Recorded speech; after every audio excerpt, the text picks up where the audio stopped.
Yes, everybody, Russ on the West Ham Network. I hope you are all safe and well.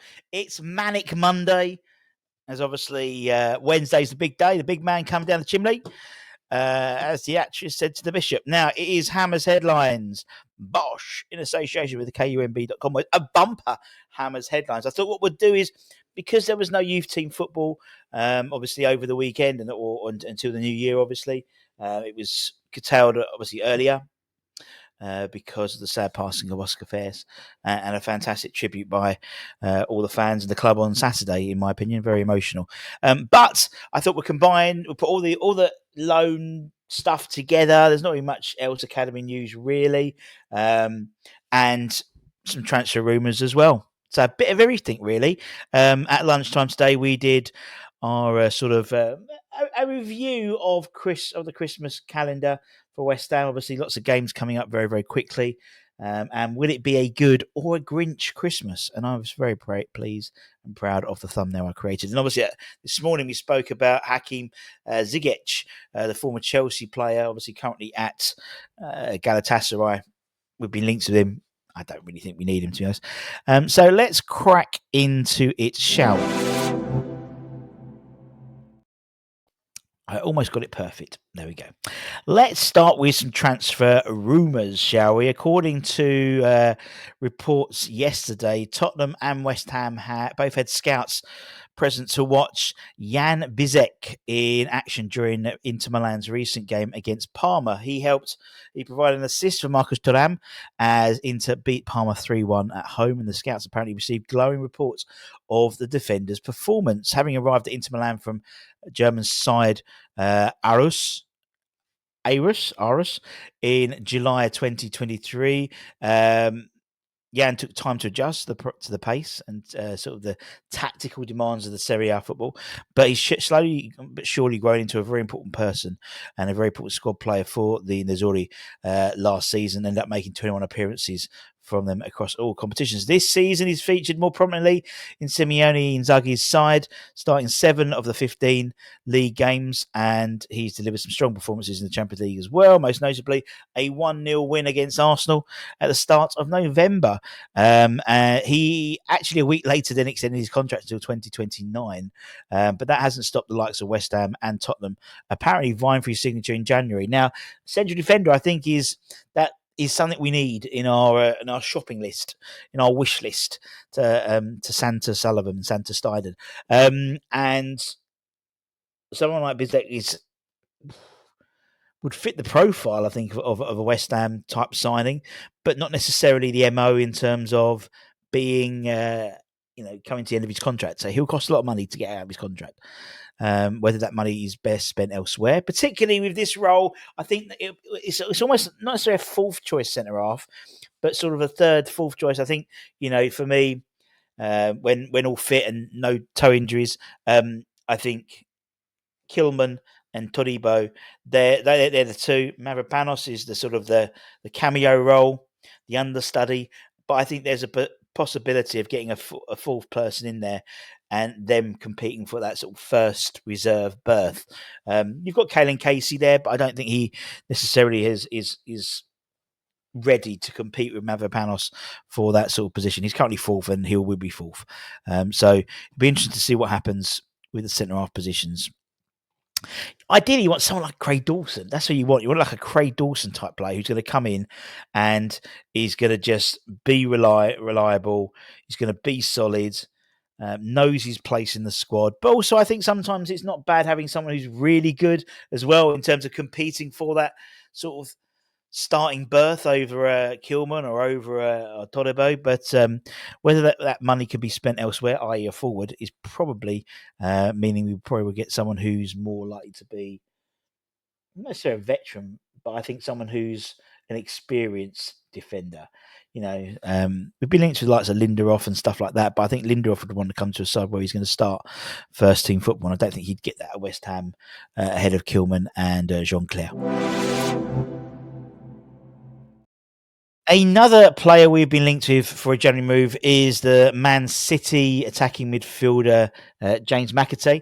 According to the Sun on Sunday yesterday, they ran a report in their printed edition that Man City want to keep hold of their 22-year-old playmaker, even though he's played just 333 minutes of senior football this season. Man City would be potentially open for James to go. I don't know why I said it with an accent there. He's from Manchester. James. But they would need a replacement to bring him. Now, if you let me believe, reports are that they're looking at bringing in Mohamed Kudus. Um, and apparently, according to Frejizas, they're going to put in a low ball offer of about 66 million pounds, which West Ham will hopefully rightly reject out of hand, as he has a minimum release clause in his contract coming into the summer of 85 million. And also, we're led to believe it will take 100 million to us to prize our star boy Ghanaian international superstar away from London Stadium. So, I mean, you can see why Man City would hold on to him until they got replacement. There's the likes of Cole Palmer and Rogers, and there's several other names who have gone on to Liam Delap to become very good Premier League players, and you know they're very short at the moment. Obviously, Rodri's still injured. They're rotten, form. They've also got unlimited wealth. They don't have to sell to buy. So I would only assume that we're going to be bringing him in if they bring in someone first. So they're not left light going into January. If not, a summer move may be on the cards, particularly with the likes of Kudus and Paqueta potentially leaving in the summer anyway. I wouldn't be surprised if you'll see him in a West Ham shirt next season. But whether it's next year in January, I don't think so. Now, Guido Rodriguez news. West Ham apparently, and I said that's my first apparently, I think, may consider terminating the contract of Guido Rodriguez, according to Figiero. The Spanish media outlets reported on Friday that because the Hammers want to strengthen their ranks in the winter, the Argentinian, who only arrived in the free transfer this summer, could well be out his way out of the door. Now, he's obviously expressed a desire to go back to La Liga with a fee of around £2.5 million, enough to take him back, i.e. the money that we paid for the signing on fee. And it could be a case that even if we could even terminate the contract and everyone goes their separate ways if we bring in a replacement already. So we'll wait and see what happens with that. I'd be surprised if that happens, in all honesty, because even as a squad player, even if he's not one of those players I think he'll go and strike if he doesn't get the deal. He's a very professional player, and he's useful to have as a squad member. But if it means that maybe releasing his wages on the wage bill to bring in someone else, I don't think he'd be adverse to having his contract terminated, because he'd probably walk straight back into Real Betis, to be honest. But we will keep an eye on that, and there will be no doubt developments of that coming into January. Oh, let's talk loans. Obviously, a lot of players on loan, a lot of good results for our academy players. They had some good performances, pretty much by and large. Yeah, pretty much most of them had some good performances, the ones who played. Now, in terms of the first team sort of loanees, James Ward-Prowse was an unused substitute in Wolves' 2-0 away win to Brentford. I think Wolves, Nottingham Forest. I think Forest are fourth now, which is absolutely mental. And against Brentford, at Brentford, is pretty impressive. I mean, they've got all but 1 point of Brentford's points are a bit come from home. They haven't won away, but obviously they play West Ham early next year, so there we go. Cornet, unsurprisingly, was not featured in the matchday squad for Southampton. They drew 0-0 away to Fulham. Obviously, he won't be in the squad for the game against us at Boxing Day, obviously, which will be Ivan Juric's first game in charge, typically, against West Ham. Another manager bounce game, I wouldn't be surprised. And there's obviously reports that Southampton looking to send him back to us in an attempt for them to bring in another left winger. And we apparently have already discussed deals with the likes of Blackburn and Watford, I believe, in the Championship. Freddie Potts played the full 90 minutes and laid on an assist as Pompey romped Frank Lampard's Coventry City 4-1 at home at Fratton Park. Never Forget was an unused substitute in Real Sociedad's 2-0 away defeat to Celta Vigo at the weekend. He's been sort of having a little niggle injury, which is why he was on the bench. It's currently winter break season for Kurt Zouma, so he can put his fee up until the 11th of January. His last game, I think, for the Saudi Pro League was the 6th of December, so he's had almost a month off, lucky bugger. Wouldn't that be nice? George Earthy came on as a 70th minute substitute as Bristol City lost 2-0 away to West Brom. Callum Marshall had a Friday night to remember, and not just off the pitch. I don't know, he might have had a good night off the pitch, but on the pitch particularly. He scored a brace and laid on an assist as Huddersfield won 4-0 away at Cambridge United on Friday night. A fantastic performance from Callum there. Michael Forbes started in Bristol City's 1-1 home draw with Wrexham, but had to go off after about 25 minutes due to injury, unfortunately. Patrick Kelly started and scored for Grant McCann's Doncaster in a 3-1 home win at against Tranmere Rovers.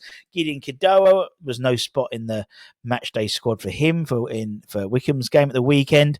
Levi Lang returned from injury, had a really bad knee injury, remember, he returned back to sit on the bench in Cheltenham's 2-2 away draw to Gillingham. Christian Heggie was an unused matchday substitute as Motherwell drew 1-1 at home with Kilmarnock in the Phase 1 of the Scottish Premier League.